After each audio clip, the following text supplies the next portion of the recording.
बात कह रही हूँ। माननीय मंत्री जी स्थान ग्रहण कर लें।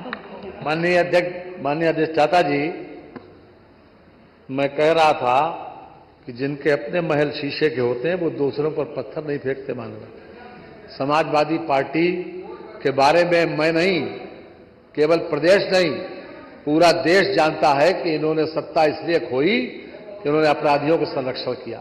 पिछली सरकार में और हमारी सरकार में केवल एक ही फर्क है कि आप लोग, ये लोग समाजवादी पार्टी के लोग अपराधी के साथ खड़े होते थे और माननीय योगी की सरकार में कभी हम अपराधी के साथ खड़े नहीं हुए। माननीय कभी नहीं खड़े हुए। और पब्लिक परसेप्शन तो एक घटना के आधार पर नहीं बनता।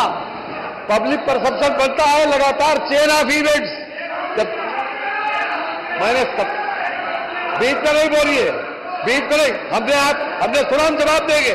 माननीय मंत्री जी, माननीय सदस्य आप स्थान ग्रहण कर लें। बिजमा जी, जब आप लोग बोल रहे थे हमने सबको सुना। अब सुनिए इसको। आप लोग राजू पाल की हत्या भूल गए? उधर के बोलने वाले जरा एक जवाब दीजिए। 3 किलोमीटर तक लाश को गोलियां मारी गई थी, उसको बचाया किसने था? किसने बचाया था? राजू पाल के हत्यारों को किसने बचाया? कृष्णानंद राय। 27 गोलियां लगी, सांस दूसरी नहीं आई। 27 गोलियां लगी, किसने बचाया? उत्तर प्रदेश से हटा के पंजाब भेज दो, पंजाब भेज दो, उत्तर प्रदेश हटा के किसने बचाया? सवाल यह है, मैंने इसीलिए कहा आईना जब भी उठाया करो पहले देखा करो फिर दिखाया करो। ये अपने आप पे मानवर पूरा रिकॉर्ड समाजवादी पार्टी का अपराधियों के शव देने से भरा पड़ा है। मानवर एक घटना नहीं है। मानवर हम पूरी लाए हैं 12 से लेकर 17 तक जितने भी अपराध हुए। मानवर हम सदन का लेकिन समय ज्यादा नहीं खराब करेंगे, लेकिन ये इनकी बात हमने सुनी। ये सरकार किसी भी हालत में जो अगर अपराध के प्रति जीरो टॉलरेंस योगी जी ने कहा है तो शुरू से आखिर तक देख ले, पब्लिक परसेप्शन यही बना। और आज दूसरे प्रांतों के लोग ये उम्मीद करते हैं कि योगी जैसा मुख्यमंत्री हमारा हो। ऑस्ट्रेलिया तक से सांसद थे यहां मांग की आके, योगी अगर हमारे यहां होते तो हमारी भी स्थिति बेहतर हो जाती। मानव ये पब्लिक परसेप्शन एक दिन में बनता नहीं है, एक घटना से नहीं बनता। पब्लिक परसेप्शन बनता है लगातार जब हम उसको अपने आप को प्रदर्शित भी करें। जितने जितने घटनाएं हुई उसका जवाब भी दिया गया और उसका उनको खमियाजा भी भुगतना पड़ा। अगर यहां कह दिया था आपके प्रश्न के ऊपर कि मिट्टी में मिला देंगे तो मिट्टी में मिला दिया मिट्टी में। और फिर से सुन लीजिए, किसी अपराधी के साथ कोई ऐसी स्थिति नहीं है। जो भी अपराध करेगा वो सजा जरूर पाएगा।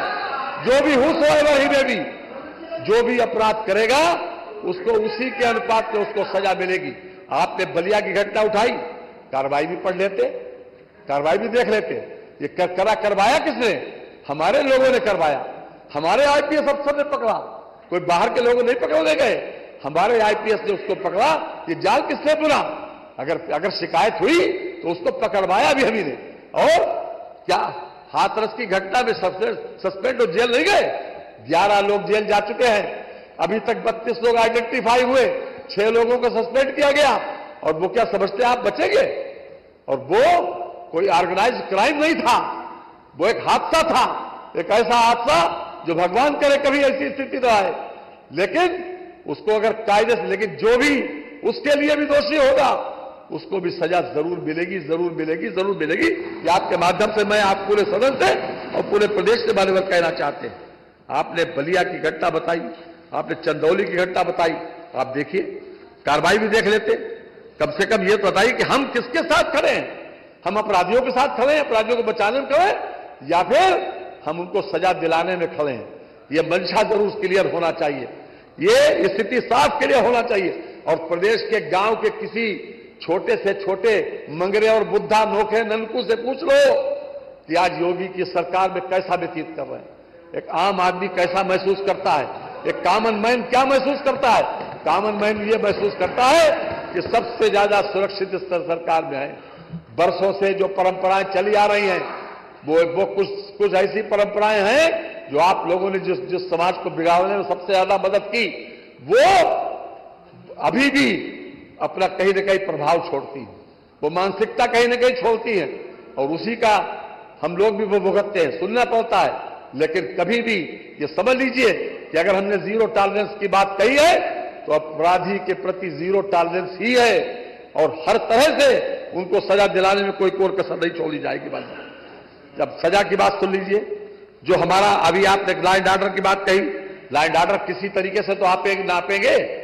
इंडिया का एक ग्राफ देख लो और उत्तर प्रदेश का ग्राफ देख लो, ज्यादा दूर नहीं जाएंगे, दूर के पहले के आंकड़े पहले बता चुके हैं। लेकिन अभी इसी सरकार में एक साथ तक हम ज्यादा लंबे नहीं जाएंगे। एक जनवरी सन 24 से 7 जनवरी तक 2016 में आपकी क्या स्थिति थी?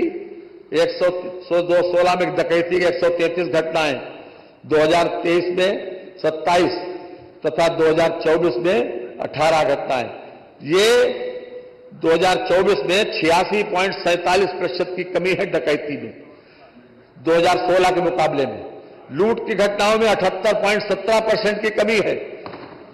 हत्या की घटनाओं में 43.21% की कमी है 2016 के मुकाबले।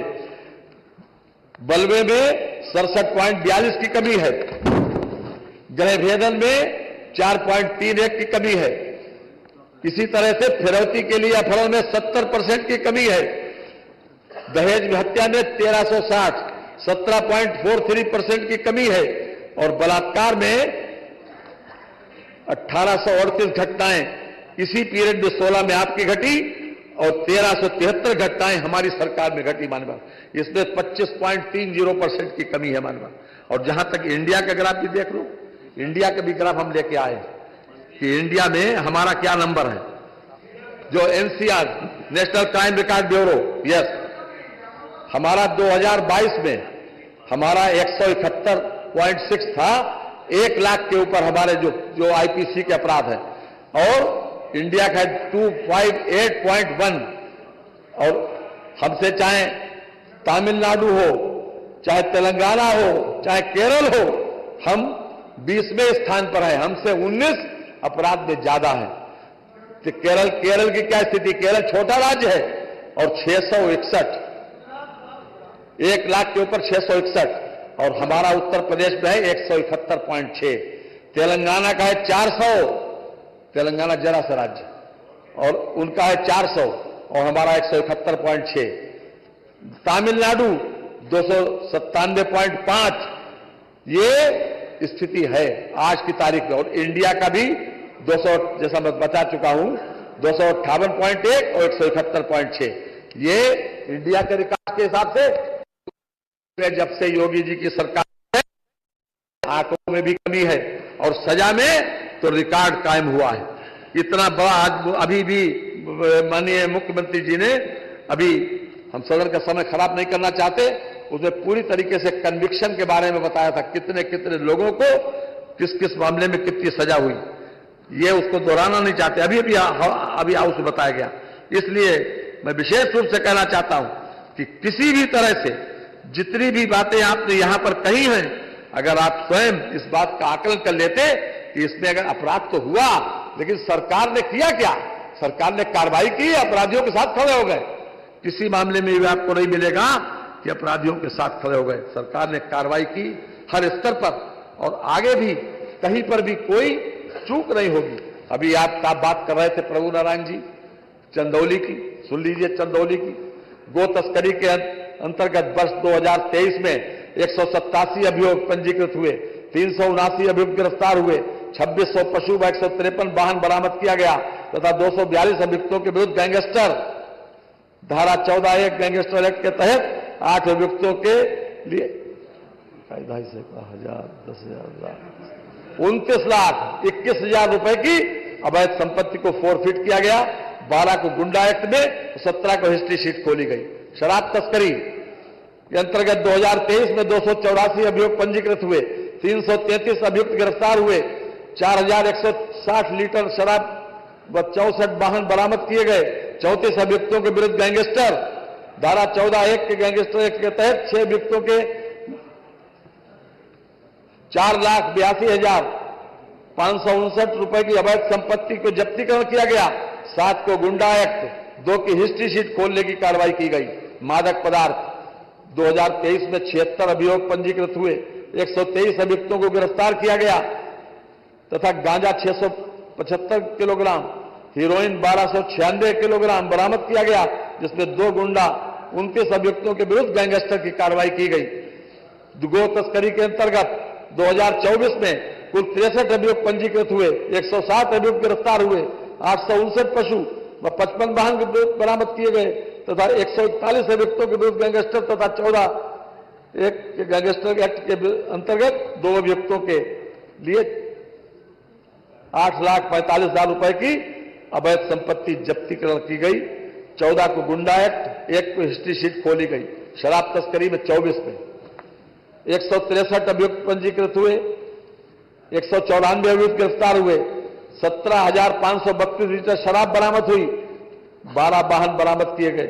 18 अभियुक्तों के विरुद्ध गैंगस्टर एक्ट के तहत कार्रवाई की गई और 1 अभियुक्त के विरुद्ध 1 अभियुक्त के लिए से 2.5 सैकड़ा, 1000, 10,000, लाख, 10 लाख, 1,20,71,101 रुपए की अवैध संपत्ति जब्तीकरण की गई। मादक पदार्थ 2024 कुल 46 अभियोग पंजीकृत हुए, 73 अभियुक्तों को गिरफ्तार किया गया। गांजा 1549 किलोग्राम, हीरोइन 303 ग्राम बरामद किया गया, जिसमें 3 गुंडा 27 अभियुक्तों के विरुद्ध गैंगस्टर की कार्रवाई की गई। मान्यवर, ये चंदौली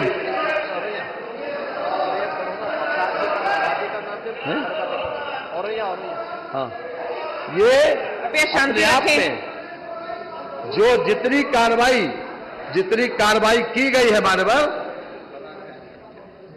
वो बलिया कहां, बलिया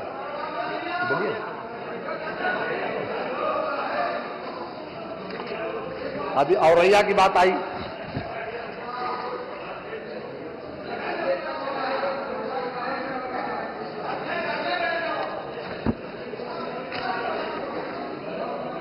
मैं इसी की रिपोर्ट पहले देता हूं, अभी आई।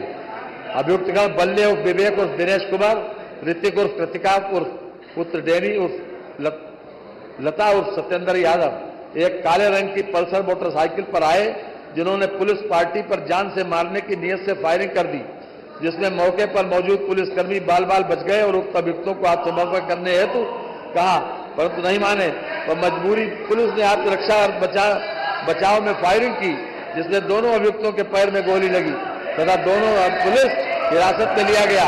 इनके कब्जे में 1-1 अवैध तमंचा व 1 खोखा कारतूस व 1-1 जिंदा बरामद हुए। उस घटना के संबंध में थाना हाजा पर क्राइम नंबर 173, अपराध संख्या 109, धारा 24, SNB 352, पुलिस मिडवेयर बनाम विवेक और बल्ले दिनेश निवासी गौतला थाना अछलदा जिला औरैया, ऋतिक और कृतिका पुत्र सत्येंद्र अछलदा गरिया। ये अब सुनना माने तो अभी स्थान ग्रहण कर लीजिए प्लीज। ये कौन सुनेगा? देख लिया है ना, ऐसा है।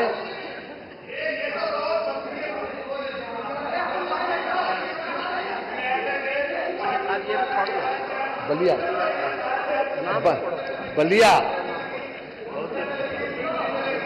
संपूर्ण, जब बलिया की बात आई, बलिया सुन लीजिए। संपूर्ण कार्रवाई की जांच में प्रथम दृष्टया दोषी पाए जाने पर निम्न कार्रवाई की गई।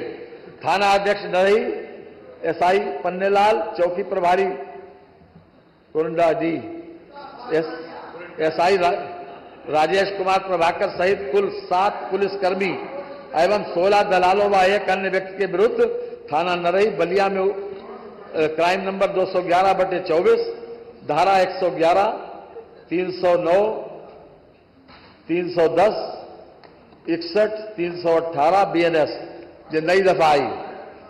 7/13 भ्रष्टाचार निवारण अधिनियम से सुन लीजिए, माननीय मंत्री जी बोल रहे हैं। अभी इसके बाद सुन लेंगे आपकी। ये सजा बता कर दें, लीजिए। सजा बता दें फिर सुन लेंगे। आप अरे स्थान सजा ग्रहण बता करें दो। माननीय सदस्य। 7/13 भ्रष्टाचार निवारण अधिनियम 1988 पंजीकृत हुआ, जिसकी विवेचना शुभम अग्रवाल सहायक पुलिस अधीक्षक क्षेत्राधिकारी सदर आजमगढ़ द्वारा प्रचलित है। उपरोक्त मुकदमे में 3 पुलिसकर्मी थाना अध्यक्ष पन्नेलाल आरक्षी हरदयाल सिंह, थाना नरही आरक्षी सतीश गुप्ता चौकी व 16 दलाल गिरफ्तार किए गए। प्रथम दृष्टया दोषी पाए जाने पर थाना अध्यक्ष नरही चौकी प्रभारी संपूर्ण चौकी के पुलिस कर्मी एसआई 1, हेड कांस्टेबल 2, कांस्टेबल 5 एवं थाना नरही के sub inspector 1, प्रांताधिकारी head constable 1, constable 5, constable चालक 1 निलंबित किए गए। थाना प्रभारी नरही चौकी प्रभारी एवं संलिप्त आरक्षियों के आवासों को सील कर दिया गया, ताकि विवेचना में कम से कम अहम सर्च एवं सीजन में वसूली के धन से संबंधित कैश की भी जांच की जा सके। शुभ सूचित तत्कालीन क्षेत्राधिकारी सदर जनपद बलिया को इस प्रकरण में निलंबित किया गया है। प्रकरण में स्थानीय अधिकारियों की भूमिका के संबंध में जांच कराई जा रही है। दिनांक 28/7/24 को अभियुक्त तत्कालीन थानाध्यक्ष पन्नेलाल गिरफ्तार किया गया। 29/7/24 को अभियुक्त मुख्य आरक्षी विष्णु यादव गिरफ्तार किया गया। शेष अभियुक्त क्रमशः एसआई राजेश कुमार प्रभाकर तत्कालीन चौकी प्रभारी, constable Deepak Mishra, constable Balram Singh, Ashok private follower की गिरफ्तारी का प्रयास जारी है। अभियोग में विवेचना प्रचलित है। मान्यवर, कोई भी जितने भी अपराध यहां बताए गए उन सब में प्रभावी कार्रवाई हुई, एग्जेम्पलरी कार्रवाई हुई, और एग्जेम्पलरी कार्रवाई और सजा के बारे में यहां यह पहले ही आ चुका है। इसलिए मान्यवर, जो कुछ भी इन्होंने कहा है वो नियम 56 में नहीं आता, इसलिए इसको अग्राह्य किया जाए। ये सरकार, ये सुन लीजिए, ये सरकार पूरी तरीके से संवेदनशील है और हर जीरो टॉलरेंस की, अपराध के प्रति जीरो टॉलरेंस की नीति जो 2017 में शुरू की गई थी, आज भी उसी शिद्दत के साथ वो कायम है, उसी शिद्दत के साथ। और किसी हालत में योगी सरकार किसी भी अपराधी को छोड़ने के पक्ष में नहीं है, किसी हालत में छोड़ेगी भी नहीं। धन्यवाद। माननीय मंत्री जी ने पूर्ण रूप से जवाब दिया। नियम 56 के अंतर्गत इस सूचना को अग्राह्य किया जाता है। एक सर, माननीय मत संख्या 20। रुको ना, अधिष्ठाता महोदय, सत्ता दल की एक परिपाटी बन गई है। जब कोई बात कहना होता है तो सारा दोष समाजवादी पार्टी पर मढ़ देते हैं, चाहे हत्या का मामला हो, किसी प्रकार का मामला। ये मैं इसका विरोध करता हूं, ये उचित भी नहीं है। मैं ये जानना चाहता हूं, जो ब्रिजमा जी ने कहा है, जिनको छोड़ा गया है, क्या पूरी सजा के बाद छोड़ा गया कि सरकार ने छोड़ा है? पहली बात तो यह स्पष्ट कर दें। अगर आपने छोड़ा है तो आप कहां अपराधियों को दंडित करा रहे हैं? दूसरी बात यह है, माननीय मुख्यमंत्री जी, 2 प्रकार से होता है, एक प्रिवेंटिव मेजर होता है और एक बाद में। तो आप ये घटनाएं होती ही क्यों? सरकार किस लिए है? घटना हो जाए तब अभियुक्तों को पकड़े, कि आपकी जिम्मेदारी नहीं, घटना हो ही नहीं? क्या इस पर भी कभी आपने ध्यान दिया? इतना सब आपने बता दिया, तस्करी, इतना शराब की तस्करी, इतना ये हुई क्यों? कहां थी आपकी पुलिस? क्या कर रही थी आपकी पुलिस? क्यों ये घटनाएं हो रही है? ये आपकी जिम्मेदारी नहीं है, सरकार की जिम्मेदारी नहीं है, केवल दूसरे पर आरोप मढ़ करके अपनी जिम्मेदारियों से मुक्त नहीं। ये बताएं कि ये जो ब्रिजमा जी ने उठाया, ये कौन लोग हैं और ये क्या सजा पाए थे और कौन छोड़ा इनको? इसके लिए सूचना की आवश्यकता होगी, क्योंकि उन्होंने पहले से नोटिस नहीं दिया था, ये जानकारी भी नहीं थी। लेकिन हम इसको बताएंगे। लेकिन मान्यवर, जो आपने जो कहा उसका जवाब सुन लीजिए। जो माननीय नेता प्रतिपक्ष ने अभी बात उठाई है उसका जवाब दे रहे हैं। शस्त्र अधिनियम में हमने 15,701 लोगों को गिरफ्तार किया। एनडीपीएस में 4,276 लोगों को गिरफ्तार। ये ना पड़ा, इस पर क्यों नहीं बोलते? ये प्रिवेंटिव है, ये प्रिवेंटिव। आज तक इतने गैंगस्टर उठा के देख लीजिएगा, आज किसी की सरकार भी इतने गैंगस्टर नहीं लगे हों आज तक नहीं लगे। क्यों? कि अगर कोई व्यक्ति जरा भी अपराध के प्रति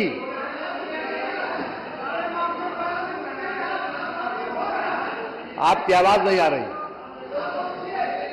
ये गुंडा अधिनियम में 20,170 ये खाली 2024 में है। जिसने कोई अपराध किया या उससे अपराध करने की आशंका है, ये प्रिवेंटिव मेजर्स बता रहे हैं। प्रिवेंटिव मेजर्स खाली 107, 16, 151 नहीं, ये प्रिवेंटिव मेजर्स की बात कर रहे हैं। तभी क्राइम का ग्राफ इसीलिए गिरा। क्राइम का ग्राफ इसीलिए गिरा कि ये सरकार सख्त है और सरकार अपराधियों के प्रति कोई नरमी नहीं दिखाती। इसीलिए क्राइम का ग्राफ गिरा। धन्यवाद माननीय मंत्री जी। मत संख्या 20 उच्च शिक्षा